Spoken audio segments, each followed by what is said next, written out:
And that jarring cacophony tells you you're back listening to the Power of Three podcast. I'm Kenny Smith, and today we're returning to the world of the Black Archives to have a look at their latest release, looking at a Doctor Who story.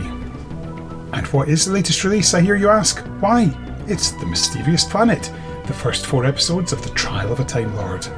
For those not in the know, the Black Archive is edited by Cara Denison, Stuart Douglas, Paul Driscoll and Philip Purser-Hallard, and these are 20,000 to 40,000 word studies of a single televised story from 1963 to the present day. And so far, the range has examined stories from all and most eras of Doctor Who, by scriptwriters from John Le Carrotti and Dennis Spooner in the 60s to Pete McTighe and Maxine Alderton in the 2020s.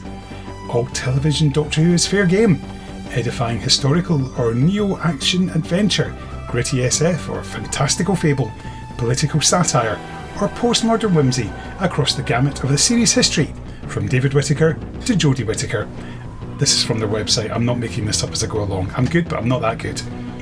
Though story treatments, draft scripts and new interviews with scriptwriters and directors may all be of interest, the Black Archive's focus is on the story's themes and ideas, rather than the behind-the-scenes history catalogued in admirable depth by others.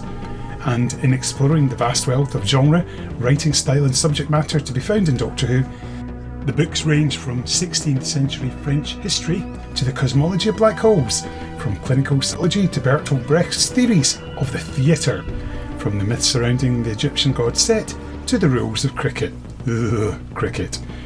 Launched by Obverse Books in March 2016, the Black Archive releases 6 titles a year in simultaneous digital and print editions, and the 75th title, Silver Nemesis, was published earlier this year in February 2025, which we featured. Now we're looking at The Mysterious Planet, which has been written by Jez Strickley. And as we look at the cover, we can see there's the usual black colour background, and on it there's some coloured circles and shapes. We've got white, orange and purple looping circles, and if you look closely, there's the start of a London Underground sign there. There's an M for Marble Arch, and as it goes round it's angled at the top, so it's on its side, and over on the other side it looks like a W because it's been rotated, and underneath we get a tube station sign for Marble Arch, but it's been broken so you can only read Marb. Let's flip it over and have a look at the back cover. There is no fire. There has been no fire for hundreds of years. Set both underground in the world of the immortal and overground in the lands of the tribe of the free. I was getting a bit womblish there. Underground, overground, wombling free. The Mysterious Planet, 1986, is a story awash with dualities. Jez Strickley examines questions of place and placelessness, locale and location, and topophilia and topophobia, and queries what Robert Holmes' final Who story tells us about the ecology movement of the time. And it's 119 pages, and it's available in paperback and digital formats from £4.99 and £5.99 in paperback. So let's pause now and speak with the writer. Yes, so my name's Jez Strickley, and I have just finished, as it were, Black Archive number 79 on The Mysterious Planet, from the beginning of the Trial of a Time Lord series from season 23. Fantastic. Obverse Books strikes once again with yet another different and varied story. Absolutely, yeah. I think it's probably, I'm not sure it's that, how can I put this? I think it's probably a little bit unloved by some fans, at least. So I'm hoping, at least in that sense, it's a rather unusual addition to the series. Fantastic. So how did your involvement with Obverse and the Black Archive begin? Interesting.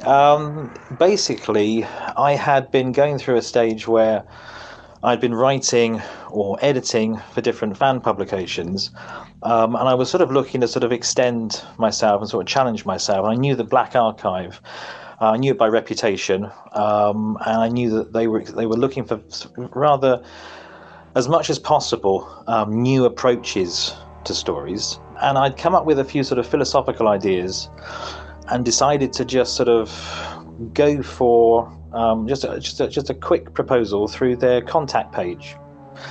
And this was back in December 2022.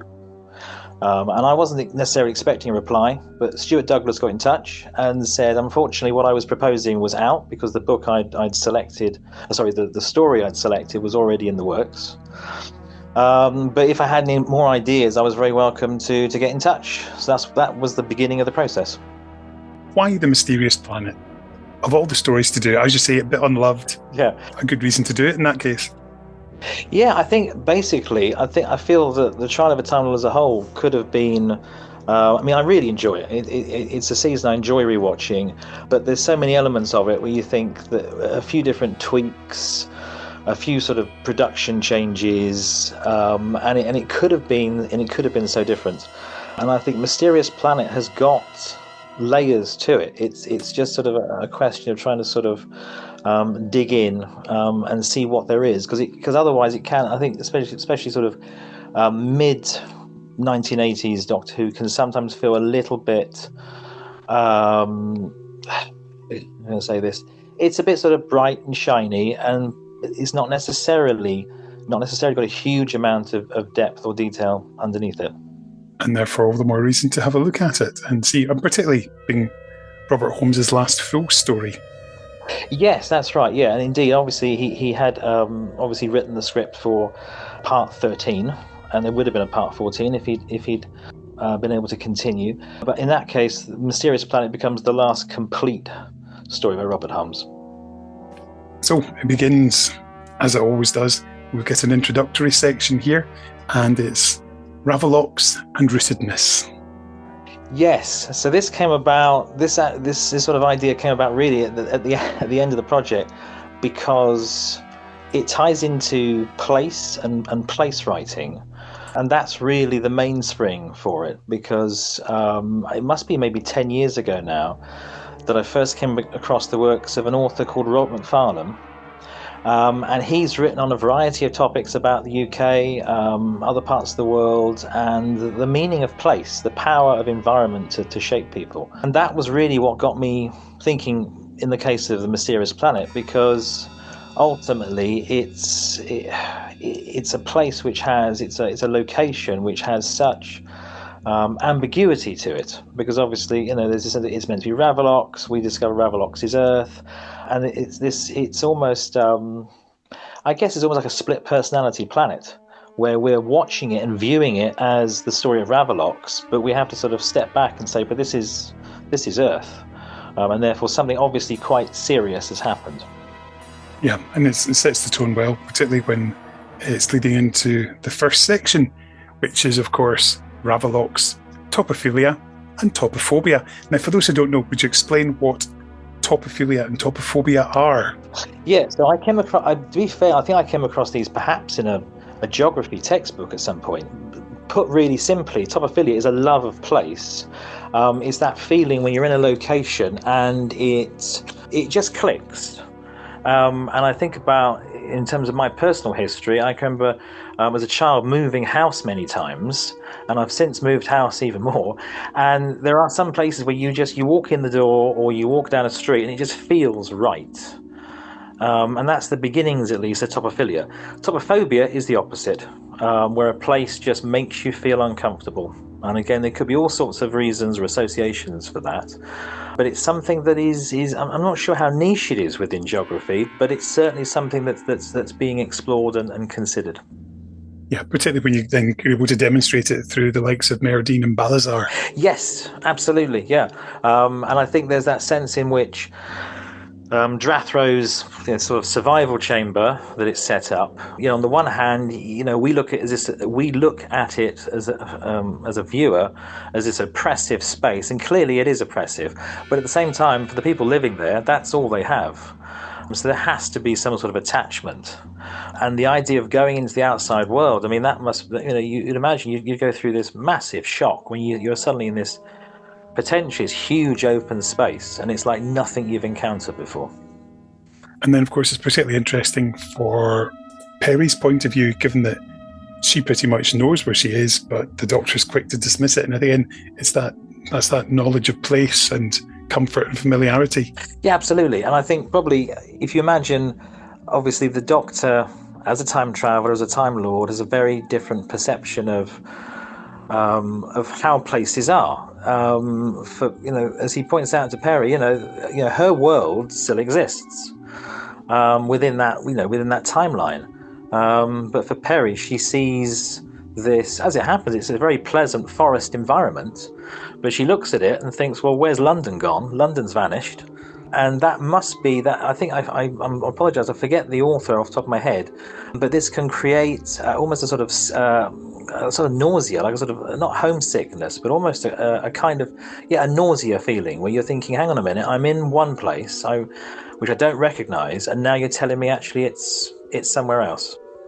And then you throw Drathro into the mix as well. Yes, yeah, and Drathro, I think he would have had it would have had, I think, a lot more potential as a villain with ambiguity, because it's so locked into its logic, as it were, that there could have been more played on that Drathro can't break out of that programming, and that's that almost goes back to the problems we see with procedure, actually, in a much earlier story in Full Circle, where we see that the deciders are unable to break out of that sort of procedural trap they're in, and I think Drathro's in a similar situation for different reasons. Excellent, yeah, because I think it really sort of sets up just looking at having got that notion of everything and then pulling it together and sort of how it applies to each of the main characters that we come across. And then, of course, you expand upon that really in Ravelock's Place and Dwelling, which is the second chapter. Yeah, and I think I'm in that chapter, that's where I'm sort of trying to draw on some ideas which, again, have been circulating in my head for some time, outside of Doctor Who, where dwelling, where location is so fundamental to a person.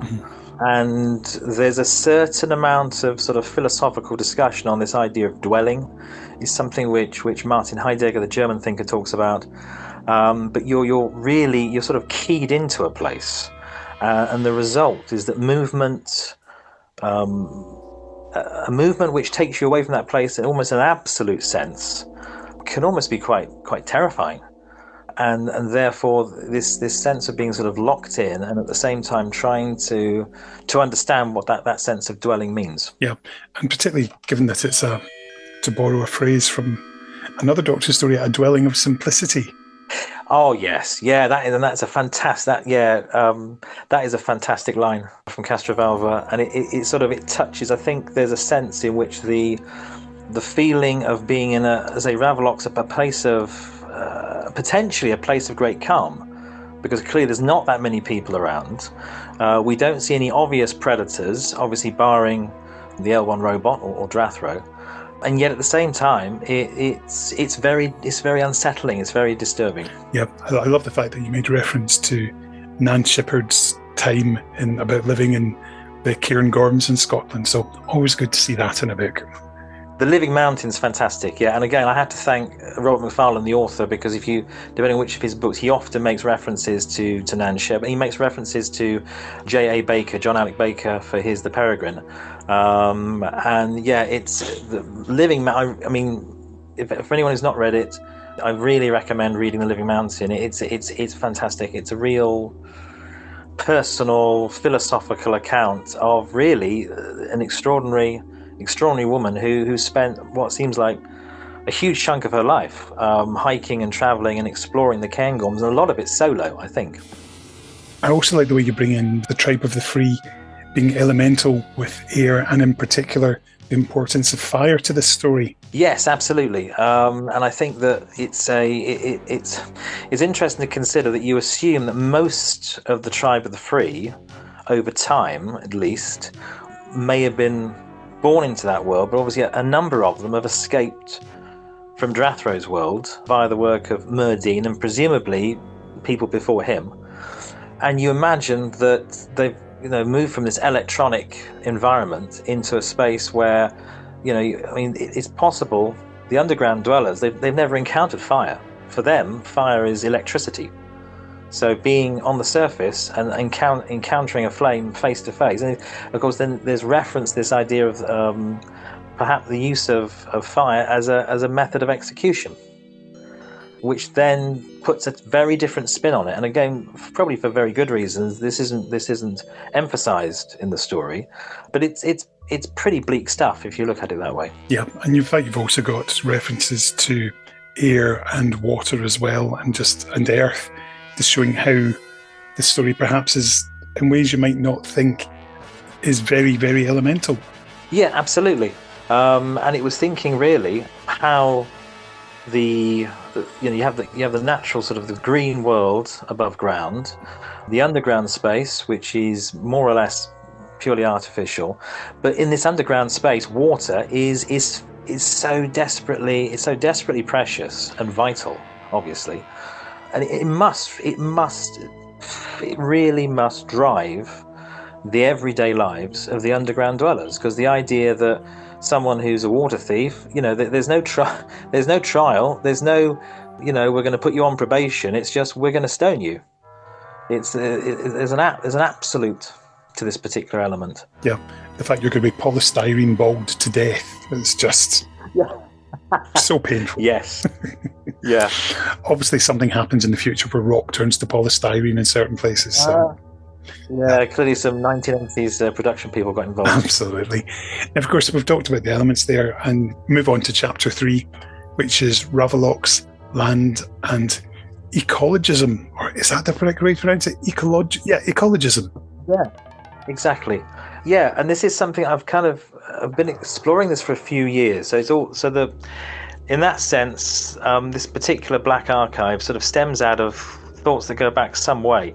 But essentially, you've got a political movement which is all about trying to raise it's not just our perception, it's like our fundamental understanding of the environment. And that goes back to Dwelling and Heidegger, because it's trying to... Heidegger talks about how we see things and how we essentially set ourselves apart from things, because whether it's the table or the chair or the tree, doesn't really matter, it's apart from us. Ecologism is about just trying to adjust that perception so that we are more aware and fundamentally more caring.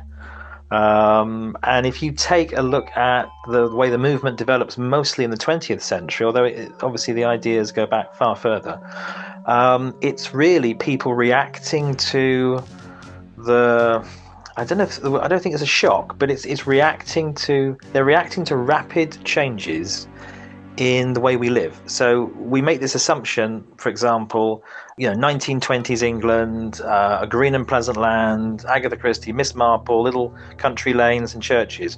And actually it's the 20s and the 30s which are seeing a real transformation. And Clough Williams-Ellis's book, England and the Octopus, is about that development happening at that time. And of course, that's how the National Trust emerges eventually. And it's simply trying to create, we need certain things. We need developments, absolutely, but it's just trying to balance those developments. And some people react to this, as I mentioned, with Tinker's Bubble, with that particular off-grid community, by kind of moving away from the typical industrial world altogether, if not permanently, then for a time at least. Because here we've got that wonderful contrast between, as you just mentioned there, the surface dwellers and those in the underground, and so almost like tapping into the good life, which you mentioned, and survivors as to surviving with basically what you've got in front of you with nature. You might have some tools, but that's you pretty much. Exactly. And when you think about it like that, it's pretty miserable. I mean, I had the chance to visit some copper mines in Wales recently, and you realise just how really tough life must have been for people day after day, year after year. With the ecologists, and it's people like and I hope I'm pronouncing his name correctly, but Arnes, who was Norwegian. It's not about us giving up on those things, but it's about, basically, he calls it the difference between shallow ecology and deep ecology. So the shallow ecologist cares for things because there's something in it for them, basically, whereas the deep ecologist says we should care for things in and of themselves. And that's the fascinating thing, because you're looking at various sort of socio-political commentaries from pretty much from, I think it's from the 1700s through to more recently, and it's fascinating just to see the common themes that emerge and also the contrasts and the evolution of thinking, but there's still that core belief at the heart of it all. Absolutely, yeah. And you've got figures like Thomas Malthus, who's essentially saying that if if we're just all, we have smaller families, we'll manage things that way. But then more recently, you've got thinkers like Esther Boserup, who says that, to some degree at least, it seems that we can solve our problems scientifically. And in the end, I had to cut out a certain amount of research. I was getting rather, as you can probably tell, I was getting rather lost with some of it. But there's some research where you have, and I do mention this, the cornucopians, who basically believe the answer is always new tech. Technical fixes and everything will work. And I think, obviously, the answer probably lies somewhere between the two poles, as it were. But certainly the off-grid communities and those who are sort of pushing the ecologism narrative will say we need more of the control and a little bit less of the world is bountiful and everything's going to be fine. Yeah, now that's which leads neatly into my next question about mentioning Drathro's husbanding of food and water and trying to keep the population in control, in balance with the resources they have available. And of course, that's something that, particularly over the last 15 years, has become major news and a major talking point. And how does mankind continue to survive, given that there's this massive population that's gone from 6 billion to 7.2, 7.3 billion in such a short space of time? And how do we cope with the demand for food and other natural resources? Yeah, absolutely. And the model that we see with Drathro, obviously, I don't think it's clear why 500 so-called work units is his sort of optimum number. But there's certainly an arbitrariness to that figure. But the figure in itself is showing us how an environment can remain in balance, but in that case under really oppressive, really, really horrible controls. And therefore, perhaps it's more of a how can I say this?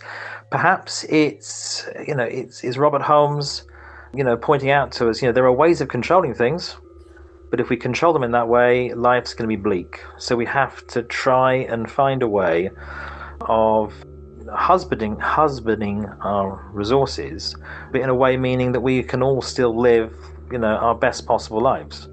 And I think that sort of goes back to Heidegger, goes back to dwelling. And you take an individual like Hannah Hawkswell, who I think life for her was extremely tough, but there's such a humility to her, and trying to live within very, very, very limited means. And I don't think anyone's suggesting that's the way forward, but it's the mentality she had. It was the way in which she responded to the natural world. Instead of fighting against it, she was trying to work with it. You mentioned the word mentality. You're very good at this. You're absolutely queuing up my next questions perfectly without even knowing. Chapter 4, Ravelok's Volition and the Mind. Again, this is sort of going into a bit more of the psychology and looking at cognitive freedoms. Yeah, absolutely. So basically, the thread that's running through it is you start off with what is place in the context of Ravelok's. You're moving on to how place is understood, how place is treated. But there's a sense of if we are responding to a place and if we're able to dwell in a place, we must be conscious of it.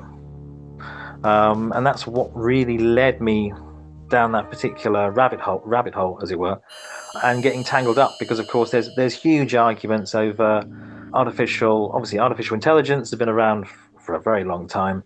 What we're dealing with now, with whether it's Gemini or Meta or what have you, That's a very recent development, but it's this notion of artificial consciousness, which is another matter altogether. And there are scientists and there's computer engineers out there that will just shake their heads and say, look, things can get very advanced, but there's like a fundamental threshold it's not going to pass through. And then of course you have that other school of thought that says, well, if a machine, like in Blade Runner, if that machine can pass the test, as it were, it's all the Turing test for that matter, then what happens next? If we can't distinguish between an artificial intelligence, as it were, and a human intelligence, then does consciousness come into the matter? Yeah, and then you touch on that with Drathro in the Chinese room when you do ask, is he basically an oversized calculator? Yeah, exactly. And I mean, the Chinese room with John Searle, and again, I'm almost like shoehorning Drathro in here, but it's an attempt to demonstrate I think they call it the hard problem of artificial intelligence, which is essentially a machine that could genuinely be conscious. And Searle's point is that, well, from the outside there's the perception, let's say, of a conscious being on the inside, but we know in reality it's not the case. Yeah, it's the fact that Drathro actually uses a name rather than being the L1. Yes, indeed. And of course, that's something that it doesn't is not mentioned at no point. Where did this name come from? Is it just the designation? But the designation should just be the L3, shouldn't it? So exactly, was this something? And the immortal obviously must be something that the community, the underground dwellers, have given to their mysterious overlord. But yes, the fact that Drathro is able to refer to itself, and it's this real, I mean, as I say, it could have been developed much more, this real obsession that Drathro has with survival, where you say, look, if it doesn't care about its work units, it doesn't seem to care if it causes a reaction that could, wipe out part of the universe. But it's absolutely obsessed with its own survival. And that's where I began thinking, well, what's driving that? Is it just very efficient programming on the part of the Andromedans, or is it something else? Very much so. Drathro has taken on his own identity, and I do use the word his deliberately there. So chapter 5 is about Ravolox and identity. Yes. And looking through the various characters there and how they sort of have found themselves, particularly as you mentioned right at the start there, mentioning Broken Tooth and Balazar. Yes. And it's interesting because obviously Broken Tooth has escaped from the underground, so he must have gone through a great combobulation to go from being presumably one of these rather bizarrely suited figures to suddenly finding himself, eventually at least, as a key figure, like a lieutenant to Katrika, to Queen Katrika, and how he would have adjusted his mindset from being in that sort of sealed off underground world to suddenly being able to hunt, but presumably not just hunting animals and the like, but to survive, but obviously being able to hunt people as well. So he's obviously developed certain skills, and therefore I'd almost suggest there's like an element of sort of assimilating to an environment there, and you presume this is maybe what Balazar and other escapees of the underground world would have experienced or will experience. I also do wonder, when did he take on the name Broken Tooth, given that he'd probably be called Androvax or something like that originally, exactly. Given that he's not like Balthazar or anything like that, just an interesting sort of change, and that's something that I remember questioning that at the time when I was 12 when this was broadcast, and thinking, oh, did they change their names when they joined the Tribe of the Free? It's quite possible, because if you go through a process of assimilation between cultures, one of the things that can happen is you'll pick up a new name. Doesn't mean the old name vanishes, or at least not to you, but you'll pick up a second name or a new name in order to function more effectively within that new culture or new environment. I particularly enjoy this section where you're talking about Merdine, because I think he's a fantastic character, brilliantly played by Tom Chapman, of course, and just looking at his motives and why he does what he does, and putting, almost helping a stranger in the case of the Doctor, because he can sense that there's something going on in the bigger picture. Absolutely, and I think that the fact that he's willing, in order to protect the Doctor, he's willing to sacrifice Grell. And again, the story itself, I don't want to say it glosses over, but it moves over things fairly quickly. But if you think about what he's done, Grell, presumably, he's been monitoring, he's been watching, maybe he's been mentoring him, who knows, and he's preparing him to go to the surface and escape. And then he's in a situation where he essentially has to pull a trigger and kill him. And that's pretty powerful stuff. And it must psychologically, who knows, maybe I'm as I say, getting a bit too sort of pessimistic with all this, but who knows how a character like Merdine would live in that sort of situation, where he makes choices like that. What are you hunting? You. Exactly. Yes, it's one of those cliffhangers that sticks in the head. Yeah. Then, of course, it all comes to the postscript, looking at Ravalox and Placehood in general, which I think is really just looking at the whole Mysterious Planet and putting it into context for the various characters. Yeah, it was an attempt to wrap up, basically, because when I wrote, so the way I wrote this Black Archive, obviously I've never written one before, so was that I wrote the individual chapters, and then when those were all together, and Stuart Douglas and Cara Dennison then completed a very thorough edit of those chapters, at that point I'd suggested, well, would it be a good idea to have an intro, maybe, and a conclusion as well? And they came back and said, yes, please. So then certainly both the intro and the postscript are an attempt to sort of give some sort of circularity to things and wrap up with this idea that maybe it's placehood that we should be thinking about. It's like possession, like a sort of a psychological status of place, if that makes sense, in the same way as we have adulthood or childhood, that there is a sense of placehood, a sense of an environment having certain qualities and conditions, which then interact with the people that are there. Something that I'm just looking through the bibliography, and anybody who thinks that these books are just rushed out has got another thing coming, because the amount of research you've done there into so many different publications, not just from the UK but internationally, and pulling them together, is quite incredible. That's very kind. I did chop back a little bit.